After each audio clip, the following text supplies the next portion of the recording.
Hi everyone, it's Ellie here from the Curious Geographer, and say hi when you arrive. Today is so exciting, and we're very lucky to be joined by Abhir Bhalla all the way from Delhi in India, and he's going to talk to us a little bit about his campaigning, particularly against air pollution as well. So Abhir is actually a 19-year-old student, so I'm so excited because you're so inspirational. We're going to hear a lot about what you've kind of been doing, but he's been working the field all doing environmental conservation for 8 years, which is quite fantastic. And has worked with a range of different organisations, so like the UN Environmental Programme, and the Delhi Metro Railway Corporation, and WWF as well. So he is a massive student ambassador, very inspirational for kind of fighting against kind of pollution and environmental issues as well. And we're going to talk about him and how he is making a difference as well. So welcome up here to the Curious Geographer, and thank you because it's late in Delhi at the moment. It's 5 o'clock here, but it's over 10 p.m. in the evening. So can you tell us a little bit about yourself and how you got into campaigning? Thank you for that very generous introduction.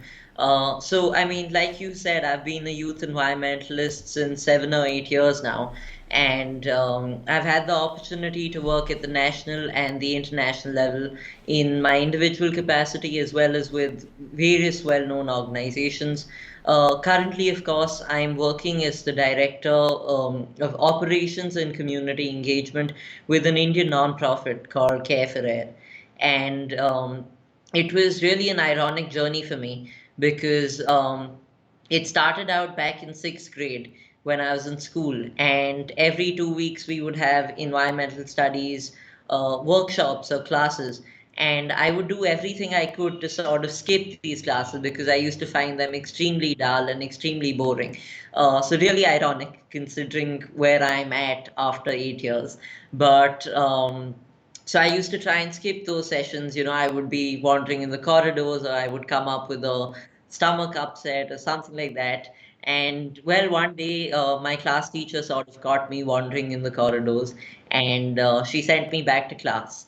And around the same time, I was actually noticing that for the past few years, I'd been having a recurring cough, a sort of a cold and a cough, and it would happen during the same months of the year. It would happen during, October to February, around that time of the year, and it was happening since the past few years and continues to happen. So I got pretty curious, and I sort of reached out to, my doctor, and I asked him why is this happening. So he told me that, this was brought on by, this was a sort of a minor thing called bronchitis. I had a minor form of it called bronchitis, and it was affecting my lungs and my breathing because, the air quality in Delhi was so bad. And knowing that, along with sort of, around that time, sitting in those sessions, that's when I really started to take this stuff seriously. That's when I started to learn about climate change, environmental conservation, and it wasn't just air pollution. I think that was just the starting point. And, now I'm involved in projects on water conservation, waste segregation, and all of that. So definitely there was a sort of personal story that brought me into the conservation environment. But yeah, here I am. And I think it's so interesting how it's such a personal thing that obviously happened to you with like the bronchitis when you were younger, and how that has like really driven you. And I love it how that you used to not go to your lessons on environmentalists, but now obviously you're kind of campaigning for it. So you've talked a little about how you got into campaigning. So what is the issue of air pollution in India? Can you give us some information about that? Sure. Sure. So it's really a very serious issue, and there's several misconceptions around air pollution, not just in India but also around the world. It is true, however, of course, that India does have 21 out of 30, I think, of the world's most polluted cities as of 2019.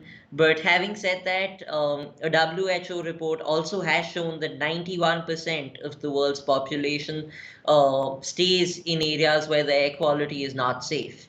And talking more specifically about India, we have certain misconceptions that it's only in Delhi, the air quality is only bad in Delhi, the fact that it's only bad in North India rather than both North and South. But it's not just that, it's a pan-India problem. It's not just a Delhi problem. And another is that, it only happens in the winter months. And if you remember, I just mentioned, in October to February is when that cough would sort of happen, which are the winter months over here in Delhi. But having said that, the air quality is extremely bad throughout the year. It's probably the fact that, in the winters when it's foggy over here, the smoke sort of mixes with that fog, creating smog. And so people can see it, they can smell the air pollution around that time. But it's there year round. Um, so yeah, I mean, it's really unfortunate. And for years, I remember I was, in fact, there's this very interesting book which I think all students should read, everyone should read. It's called Breathing Here is Injurious to Your Health, by fellow environmentalist Ms. Jyoti Pandey Lavakre. And the book talks about the fact that for years the world was only looking at China for air pollution. Beijing was blamed, China was blamed, and it was only in 2013, 2014 when India's air pollution started to, become an issue of importance. And I think it wasn't even before 2015 that, the international media recognized it because China was getting all the attention as far as air pollution was concerned. But I would say, I mean, look at Beijing right now. They had the problem, they were criticized for it, and now Beijing has great air quality. At least, I mean, I don't want to jinx it, but as of the past few 6 to 8 months, it's been pretty good. So yeah, and there are always, I would really say, when it comes to identifying the air pollution problem in India, what surprises me is that we have the numbers. We have such shocking statistics, and yet, there are so many people who either just don't care or not enough is being done. We have last year I was going through, I've written a few articles, and I was seeing that. So this is a bit technical, but there was a study by Berkeley Earth which said that 22 micrograms per cubic meter of PM 2.5, which I'll just talk about, is equivalent to smoking one cigarette. And what that means is PM 2.5 is particulate matter 2.5. When we talk about air pollution, PM 2.5, PM 10, and now PM 1 refers to these very, very tiny particulate matters which are sort of floating around in the air, which we do breathe. And they're so small, they're smaller than the length of your hair. A single hair, they're much smaller than that. And these can infiltrate our lungs. They go in right into our lungs, into our bloodstream, and they sort of, well, it's a complex biological process, but to put it very simply, they do go into our lungs, our organs, and they sort of collect there. And that reduces our immunity. That's bad for our health. So all of that is really there. And in 2020, in the first half of 2020, in New Delhi alone, we lost, I think, around 24,000 people just because of air pollution related causes. And for India as a whole, it was 1.67 million. This is science. These are numbers that I'm coming out of thin air. And imagine 1.67 million people dying, and that's really more than the population of so many other countries. And yet the problem is not taken seriously enough. So yeah, that's just the crux of such a huge problem. Oh, I just put myself on mute. We've shown the kind of size of just how small they are, and I think those figures are shocking, as you've said. Like that's a lot of people annually who's been impacted by it. So, what are the sources? Like, why is air pollution in India, or many cities that we're going to talk about urbanization around the world? How are we polluting our air? Yeah, so talking about sources, I mean that's really at the heart of the air pollution problem. And these sources are largely common to air pollution around the world, but some of them are more specific to Delhi. So, starting with the general factors, the general sort of sources of emissions that you'd see around the world, um, factories, industrial emissions, right? They're vastly pollute, so they're huge sources of air pollution. You can literally see the smoke coming out of the chimneys if you go to the industrial areas, often found in the countryside. Similarly, vehicular pollution, construction, diesel generators, especially in developing countries, there's a lot of those. And even in developed countries, in fact, generators are pretty much relevant all over. And we also have road dust. So, I mean, these are common factors which sort of contribute towards air pollution around the world. But one sort of cause which I would like to highlight is vehicular pollution. Um, Recently, because of the coronavirus pandemic, I think between roughly March to July, October. I'm not too sure when it ended, but we had almost a 4 to 5 months lockdown in India, very early into the pandemic. I mean, Corona came to India, I think, in late February, early March, and soon after that, we went into lockdown. And around that time, during those 4 to 5 months, scientific studies have shown that since people weren't going out that much, there was a 54% drop in air pollution levels. That is simply unprecedented. That shows us what can happen if our cars are not out on the road, if our buses are not out on the road, you know. And in India specifically, two-wheelers, the motorbikes are a huge source of those vehicular emissions. So that's a problem, that's a contributor year round.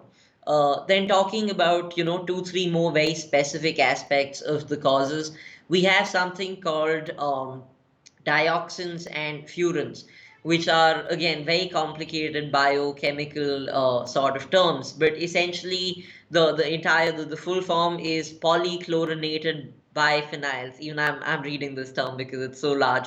But essentially, this very fancy word is basically very small toxic pollutants which are released when waste is burnt. It could be plastic, it could be leaves, anything. But when a collection of mixed waste, which is not waste that is not segregated, when all of that is burnt, we sort of have these toxic chemical substances, dioxins and furans, being released into the atmosphere.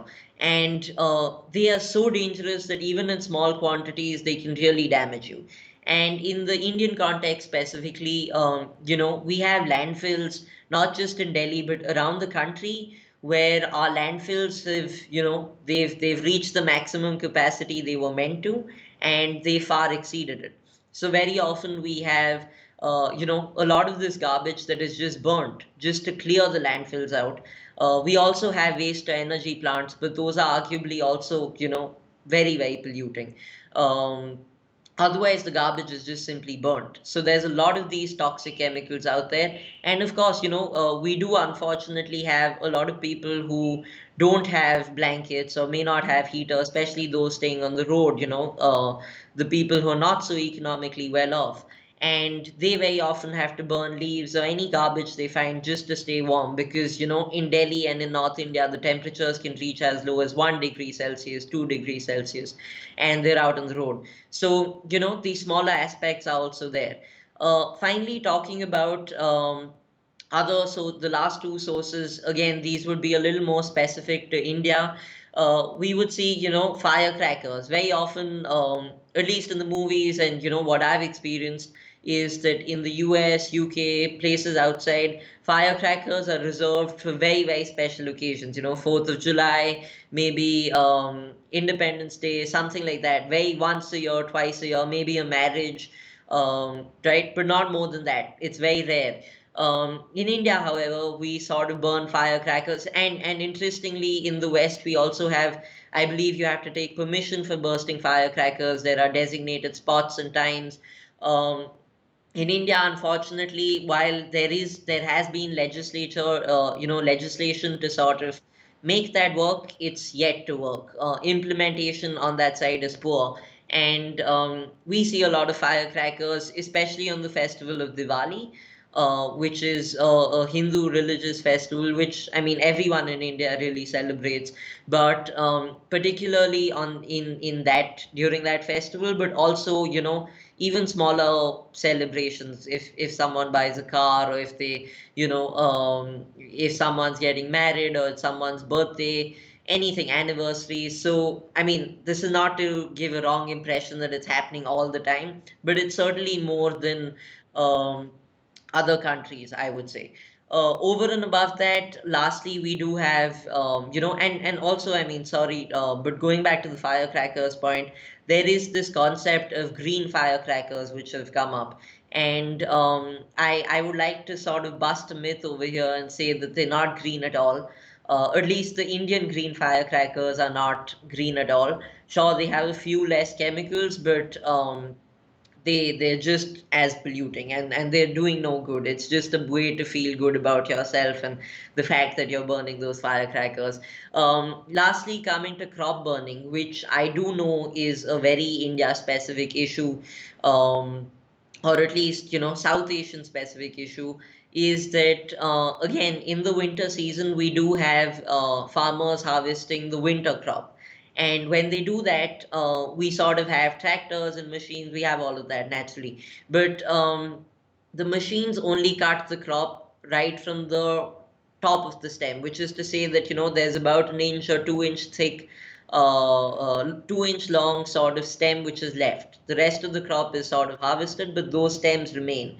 And, for the farmers who have, there's multiple problems affecting the farmers, but essentially they need to, sorry, for them, the most cost effective form is simply to burn the field, because it provides good sort of, manure is not the right word, but the burnt residue is sort of good for the field, but naturally it's devastating for the environment. And more than that, it's economic because they don't need to hire someone to sort of manually take them off, even if it's with whichever the machine is. And right now, the government has created machinery to sort of remove it, but it sort of does take time, and it's slowly and steadily creeping into the agricultural sector, but we yet to reach there. Finally, one last, I know my answer sort of got lengthy for this question, but um, I like to show you a visual about lungs, which we had. There was this installation put up, and it's not the first time, but recently it was put up again in a place called Kharghar near Mumbai, Bombay, where, they put up a pair of fake lungs of sorts, and they put filter paper on them. And the picture that you're probably seeing right now shows you the difference just 10 days apart. And mind you, this is in Mumbai, which is a coastal city. We've also done this in Delhi, but within 10 days, both cases, the filter paper, which is the filter, which is very similar to the filter that would go into your PM 2.5 masks, was black. So that's just to show you, and there are horrifying visuals which I didn't want to show over here, but there are scientists and doctors have actual images of lungs which have turned black. They're very graphic, so I didn't sort of choose to show them here. But and related to this, in 2019, our doctors found that a study showed that 50% of lung cancer cases in North India are people who don't smoke. So that's all air pollution. 50% of lung cancer cases. So that's how really bad the air quality situation is in all of India. I was meant to say at the beginning, if anybody does have any questions, I know some of you are listening to it who are studying this or something similar. Please do write in the chat, and we will ask them at the end or as we go through.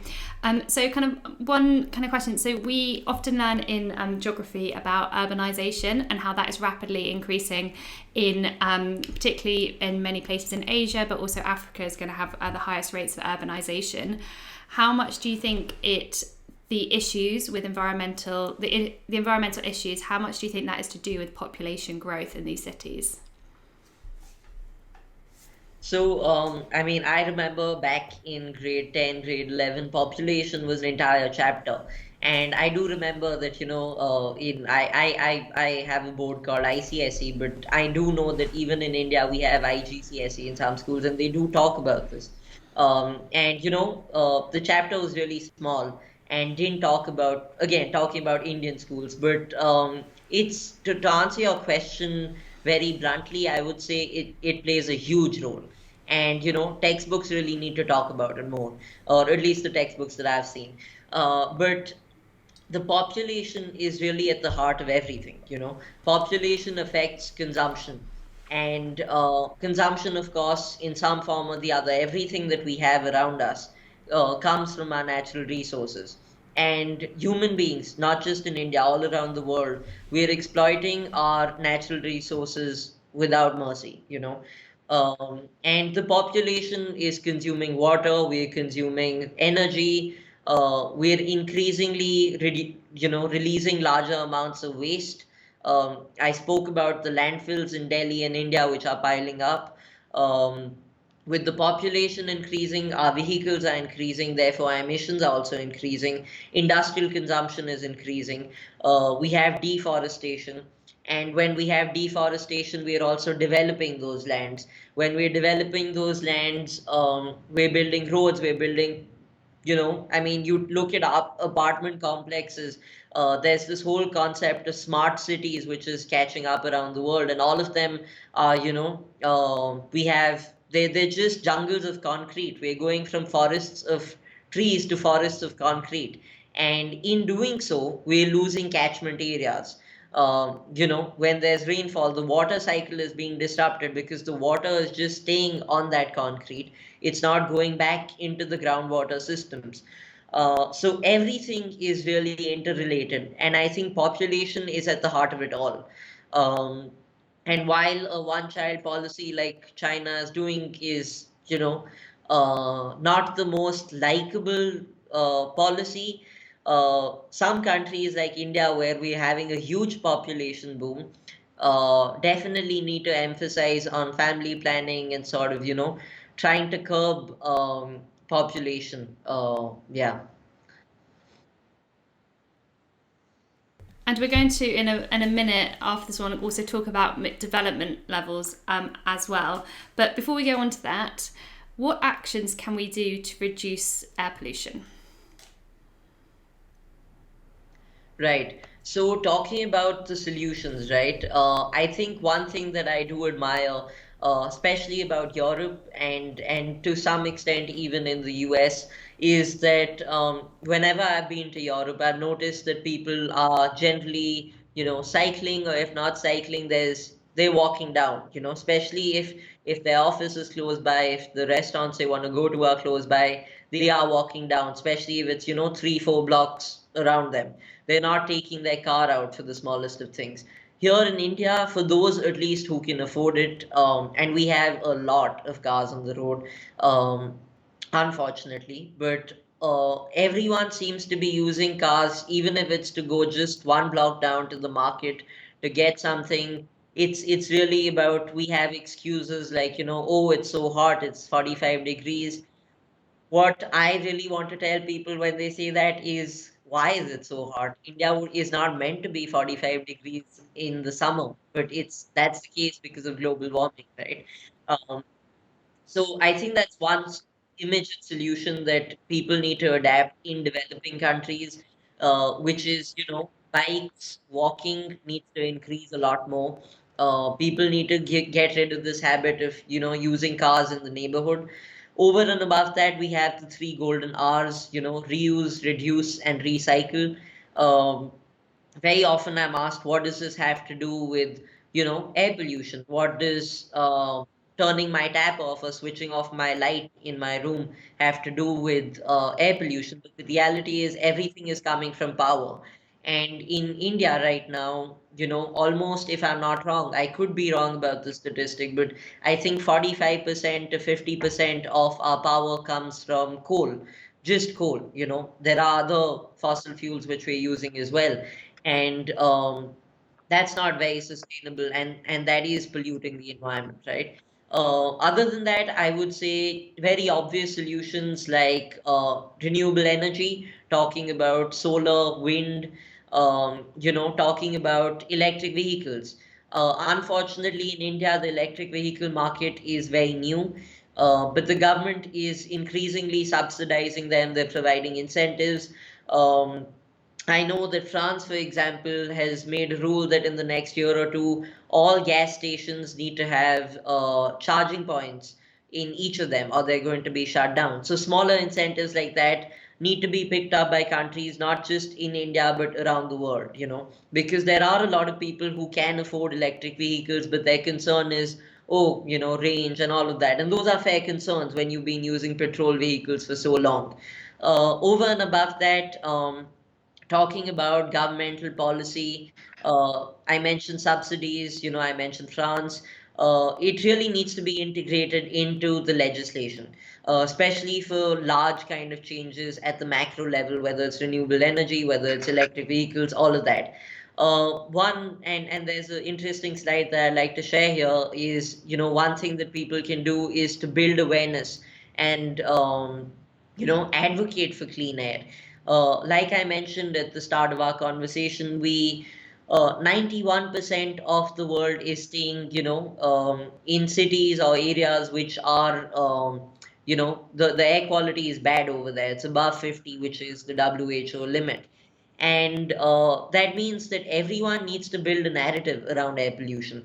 There are so many people in India. It's funny. I'm going to take a minute to share an anecdote here. We have this belief that in India, you know, and it's true because if you look at coronavirus, fortunately, India's mortality rate, everything is lower than developed countries, as like the UK, the US. Our mortality rate and our sort of control over COVID has been better because Indians seem to have better immunity. That's what scientific studies have shown. So there is this belief that goes that it's air pollution. We'll breathe it for 2 3 years. We'll develop immunity against air pollution.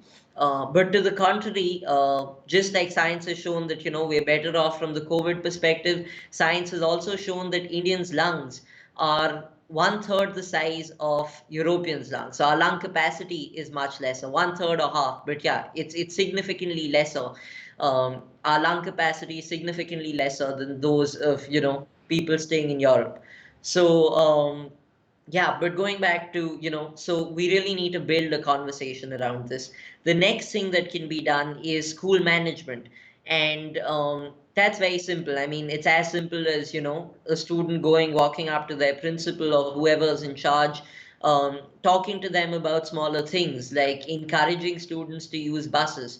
There are schools which have taken on a very aggressive policy to promote bus usage instead of car usage. And one way to do that is to create an idle free zone around the school. The parents will have to park their car, walk down 2 blocks, and then sort of drop their kids rather than just drop them off by driving up to the gate of the school. So idle-free zones, encouraging emphasis on bus usage, emphasizing on sustainable practices within schools, building catchment areas, rooftop rainwater harvesting, the smaller things, they all count. I mean, I'm very proud to say that my university as well as my school have both been using solar energy since since I can remember. It's school also since 4 5 years and university since I've gone there. And we need more universities around the world to do that. Especially the top tier universities which have so much funding. I'm sure they can take out some funding to sort of put a few solar panels on their roof.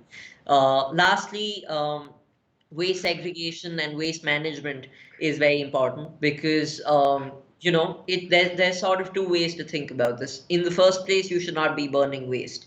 But if you're burning, again, emphasis that nobody should be burning waste. But if you're burning segregated waste, that is still better than burning mixed waste because you're then eliminating dioxins and furans, which I spoke about previously.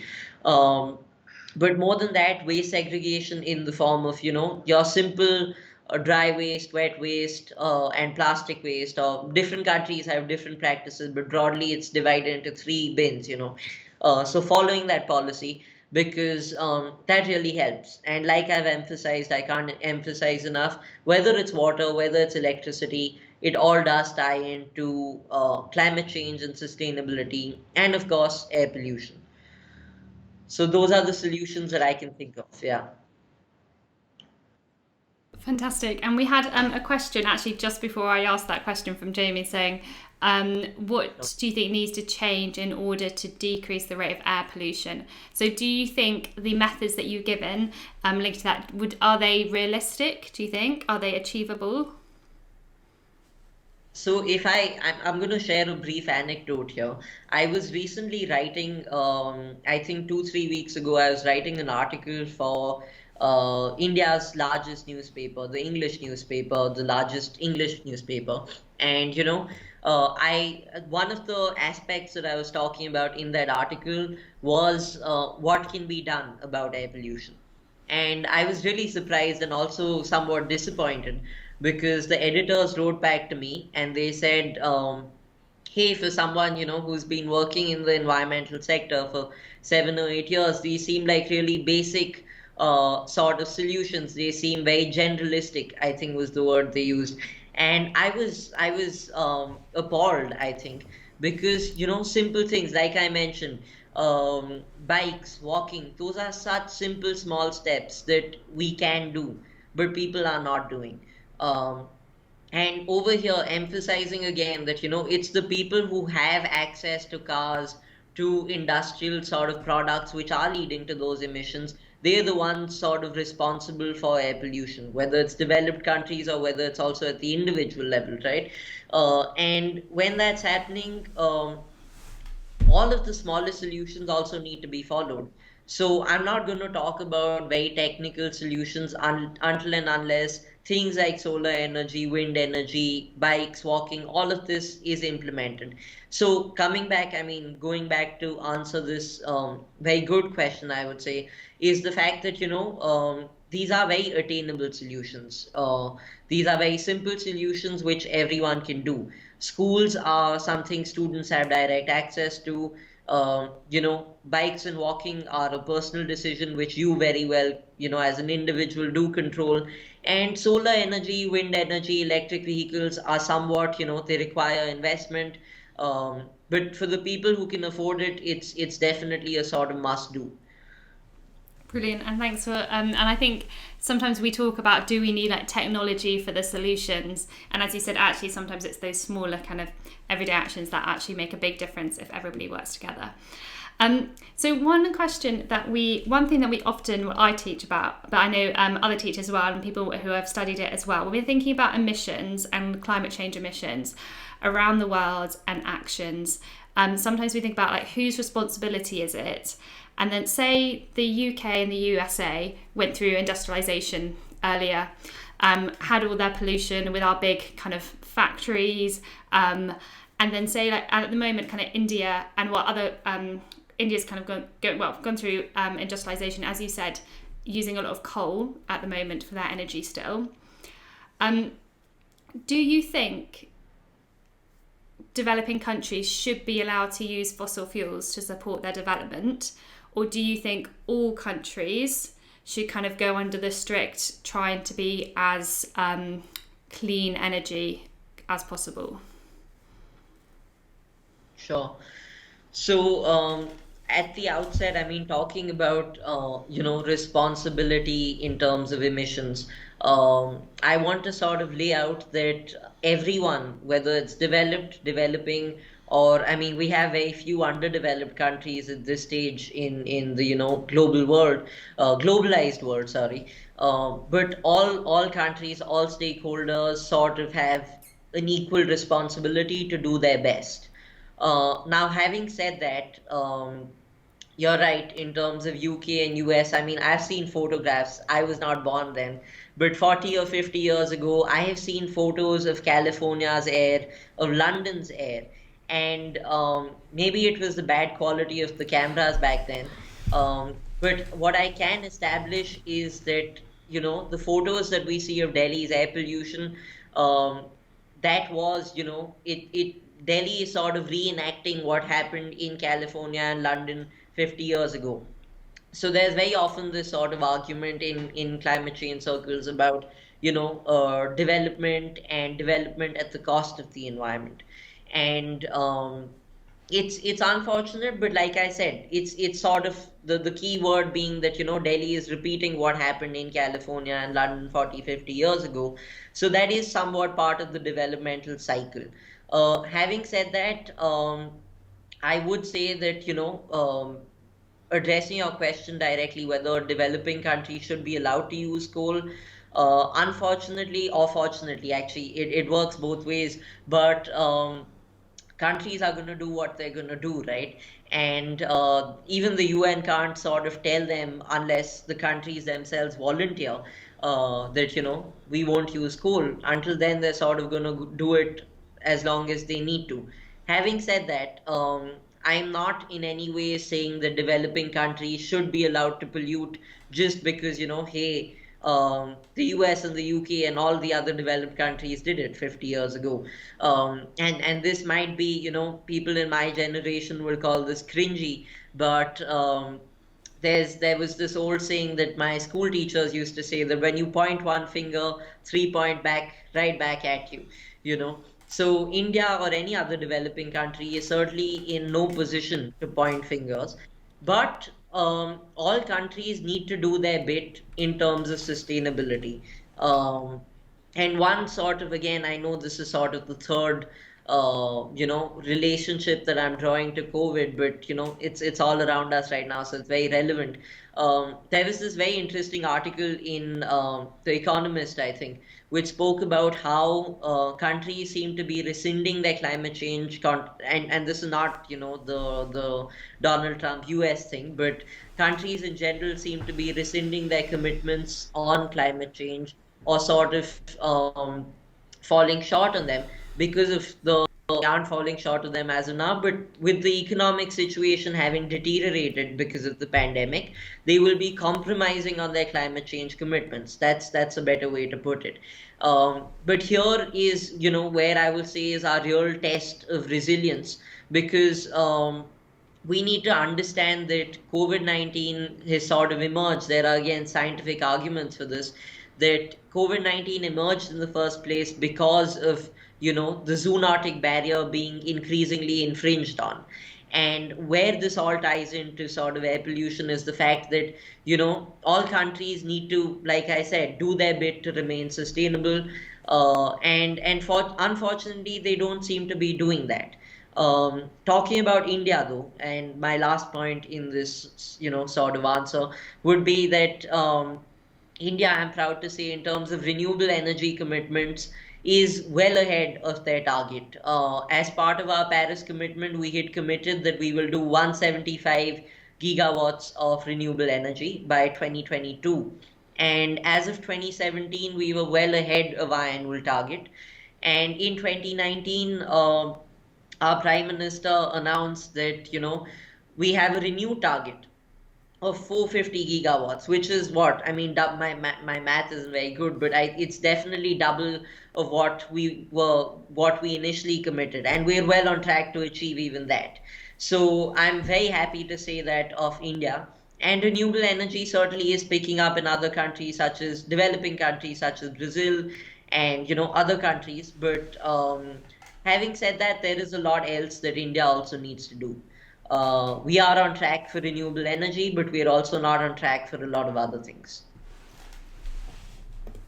Brilliant. And I think Ellen just asked quite a similar question. So I think Eleanor might have answered that. But because you're saying that every country needs to do, she said, do you think it's harsh or unfair to put such harsh criticism on developing countries when Britain and other developed countries went through the same phase? So I think you answered that really well and eloquently, particularly for... I will add one quick point on that though. The UN is facilitating a very good sort of system, and it's still being worked out.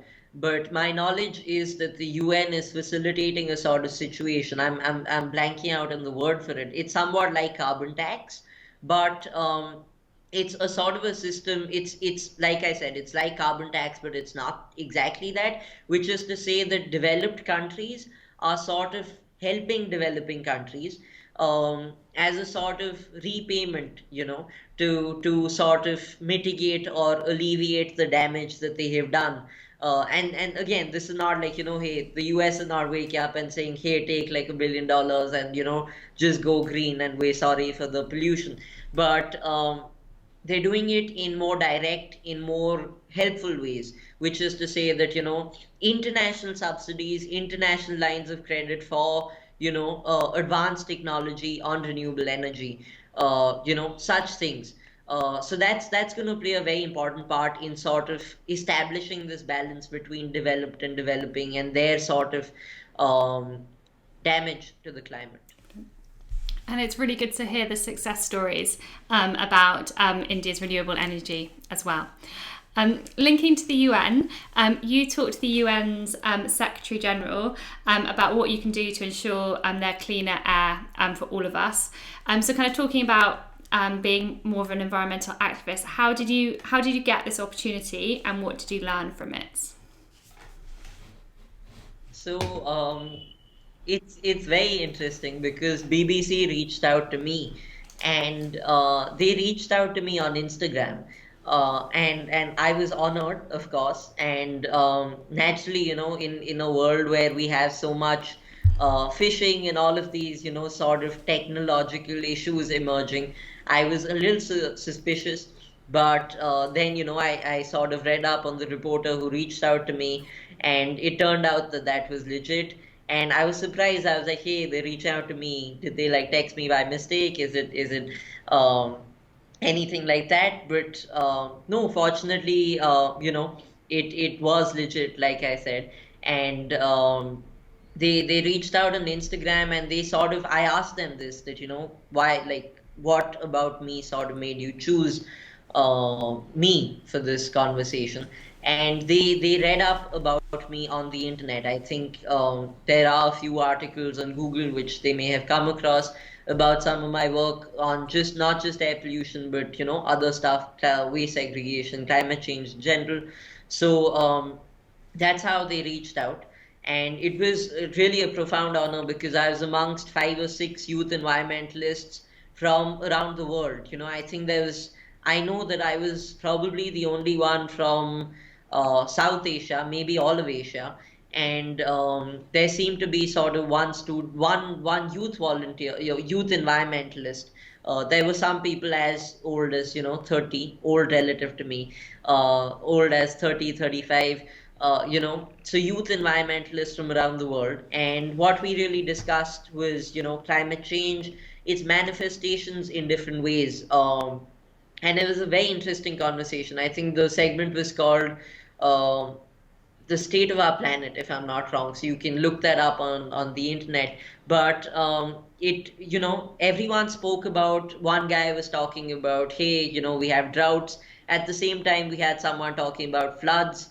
I was talking about air pollution. So we were looking at the different manifestations of climate change, and we were talking about the problems, the solutions, how, what can be done by the UN and, the world as a whole. So we were asking the Secretary General, we were interacting with him, talking to him about, this stuff. Brilliant. And just to say, because I'm on my final question, so we've already had a few questions which I've kind of answered through, but if there are any final questions, if you just put them in the chat.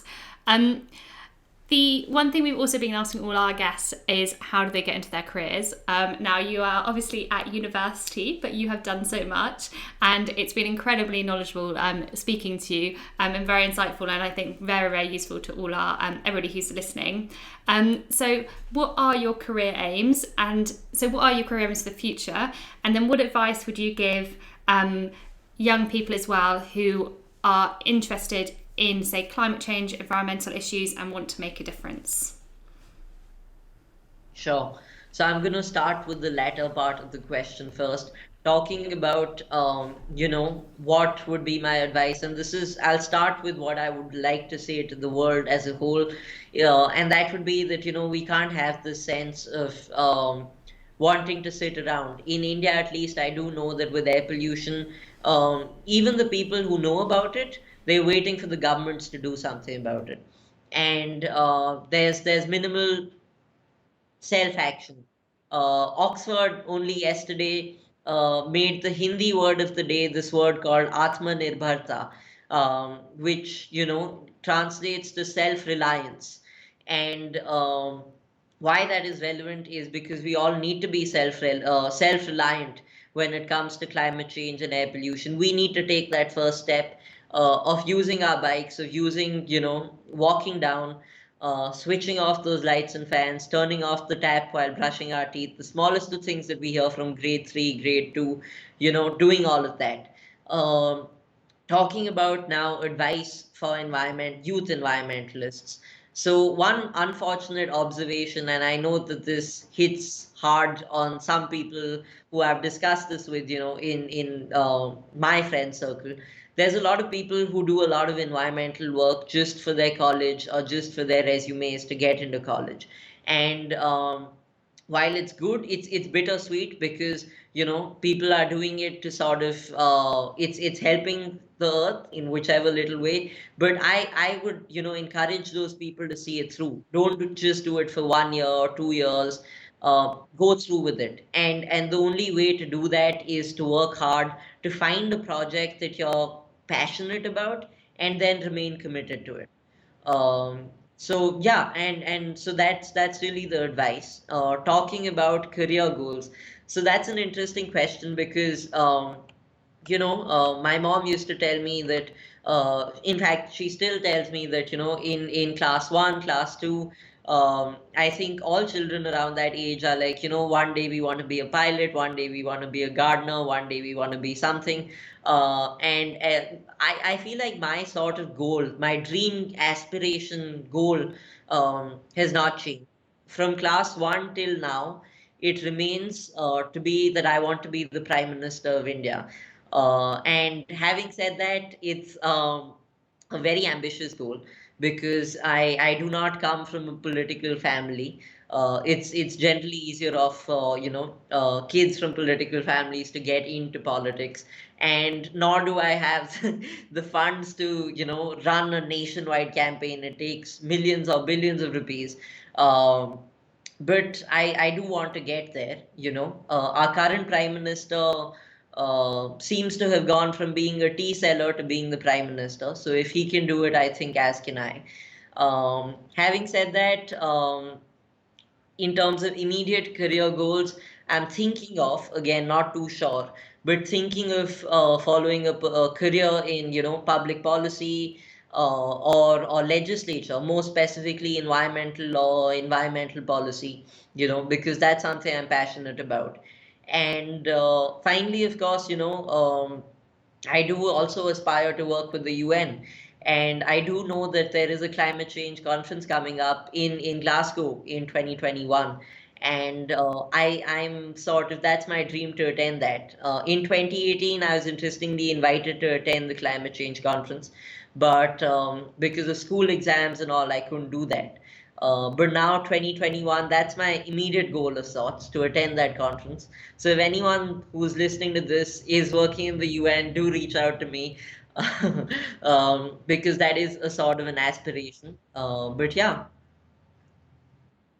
And I love a plug. So yeah, if anybody does hear, and we wish you all like the very best with it. We've had, I know we're kind of short on time now. Just one, if I don't know, you probably can't answer this in a minute or two. But Aidan has nipped in with the last kind of question, and I always like to have the people who are watching us try and answer those questions. So Aidan said, So, are you starting to see any of the impacts of climate change in India? you're right. I can't answer that very quickly, but I have time. I mean, I'm happy to answer any more questions if you have time. But having said that, talking about so that's the thing with climate change, right? In my experience, it's linking this to what I said about the BBC sort of interview. Um, it manifests itself in different ways. We have cities in India which are sorry I'm trying to figure out how to explain it, but essentially we have such a vast geography in India that I earlier spoke of this example where in one part of the world there's a drought, in the other there's a flood at the same time. So it's a similar situation because in India we have such a diverse geography.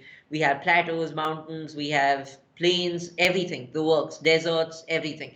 So over here we have cities which are flooding, we have cities which are facing droughts, and very often people don't recognize, and this is one of the things that I was discussing in the BBC segment, is that air pollution is as much a manifestation of climate change as anything else, because it doesn't have to be and yeah, we have tsunamis on the coast. We had devastating typhoons 2 3 years ago on the east coast of India. So it's there in many sort of forms. We're definitely noticing climate change's manifestations in India, and yeah, air pollution is just another one of them. Thank you so much for answering that question. As you said, it's not. We could probably do a whole live interview on that. But you've been so knowledgeable, been so given us so many facts and evidence, and also just really great with your discussion on different points. So from me, like a massive thank you, and I hope that your voice gets out further, and that you attend like the UN conference, and that people kind of hear your voice, because what you are doing is really fantastic. And we all from Curious Geographer watching wish you very best of luck at your university degree, and that you continue doing that. So thank you so much for being a guest on the Curious Geographer. Thank you so much. Wonderful to be here.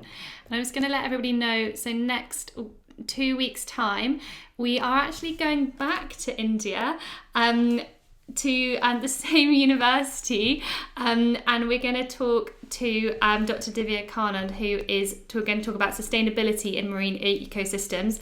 So that's 2 weeks' time, and it'll be really interesting. If you do biology as well, it really links to that as well.